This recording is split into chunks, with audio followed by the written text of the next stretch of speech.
Here we are. This is where we are going to begin. It is a political logjam forcing thousands of Americans out of work. They're working without pay, millions looking to food banks to help feed their families, and derailing thousands of trips in just a matter of days. This government shutdown demon, of course, is what we're talking about here. Could today be the day that it ends? Let's take a live look there at Capitol Hill, where the House is expected to vote within hours on a Senate deal to reopen the federal government. But the pain points triggered by this shutdown across America may be quite a bit harder to resolve.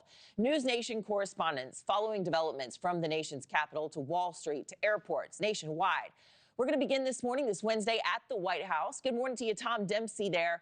Representatives are racing back to D.C., and it's been weeks since the House did much of anything. How soon can we expect a vote, Tom?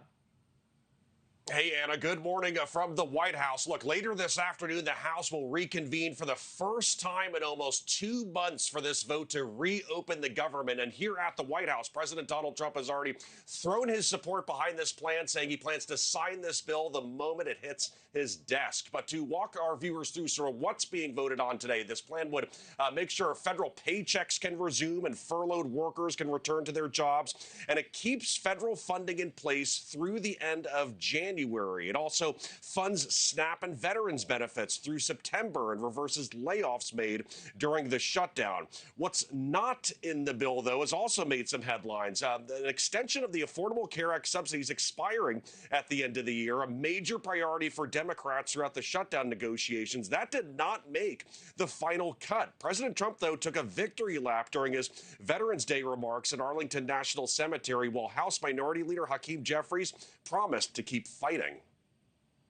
We're also honored to be joined by a great man. He will go down as a great man someday, Speaker Mike Johnson. Congratulations to you and to John and to everybody on a very big victory. We're opening up our country.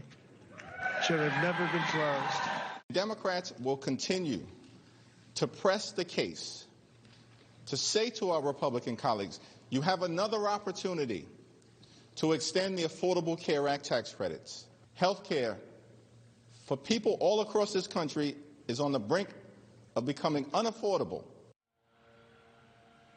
And Anna, some lawmakers are finding different ways to get back for the vote. Wisconsin Congressman Derek Van Orden posting this, including a video, too, saying he's driving his Harley 951 miles to the Capitol, taking no chances with flight delays just to make it back in time. Again, this House vote will be taking place later this afternoon on day 43 of this government shutdown. Anna?